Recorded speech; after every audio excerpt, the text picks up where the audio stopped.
자, 시작하도록 하겠습니다. 하나, 둘, 셋. 예, 안녕하십니까. 증시 에즈이즈 투비 위클리 2019년 3월 4일 버전입니다. 지난주 MSCI 월드 지수 선진국은 플러스 0.29% 상승, 신흥시장은 마이너스 1.32% 하락하였습니다. 코스피는 마이너스 1.57, 코스닥은 마이너스 1.64%인데 계속 분위기가 나쁘지만은 않았는데 역시 금요일날 하노이 선언 불발로 인해서 전체적으로 위험을 받으면서 시장이 좀 전체적으로 하락한 영향을 좀 받았다라고 보시면 되겠습니다.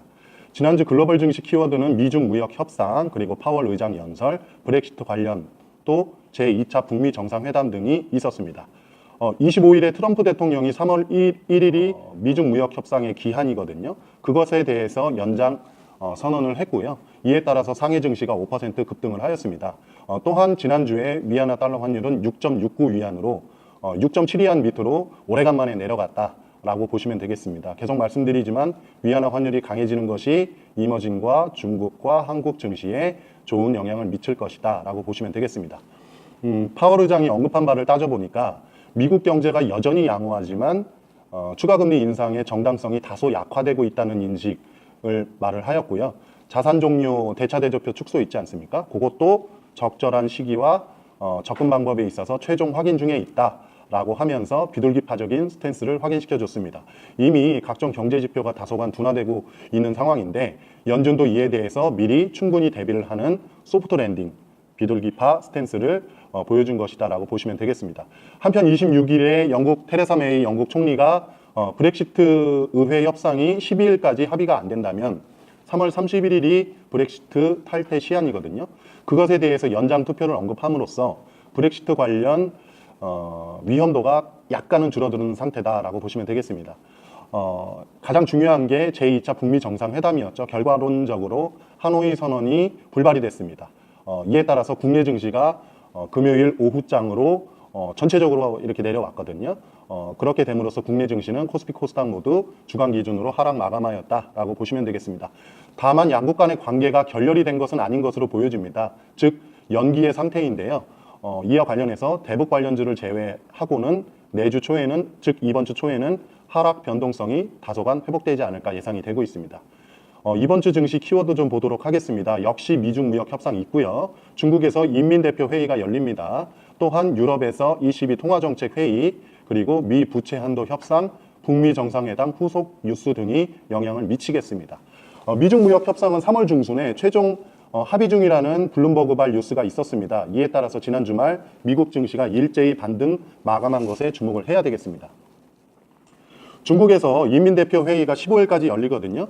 이 인민대표회의의 키워드는 안정성장 및 개혁 개방으로 보시면 되겠습니다.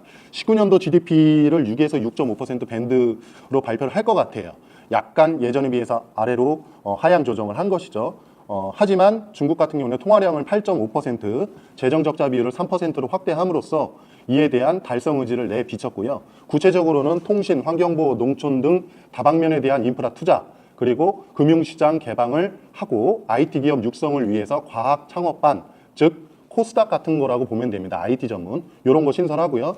그리고 금융위기 이후에 실시했던 소비부양책, 즉 가전 하향이나 2구 환신 등과 같은 소비부양책을 펼칠 것이다 라고 예상이 되고 있습니다. 한편 7일 개최되는 ECB에서는요. 경기 전망을 하향 수정을 하면서 장기 특정 대출 프로그램을 부활을 최소한도로 논의하지 않을까 전망이 되고 있습니다.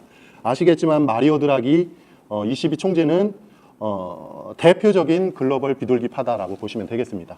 한편 미 부채 한도 협상도 사실 시간 마감에 맞춰서 재무부가 또 이번에는 비상조치를 시행함으로써 약 5개월간 여유를 확보를 했습니다. 그래서 관련된 이슈는 8월 이후로 유예가 되었다라고 생각을 하시면 되겠습니다.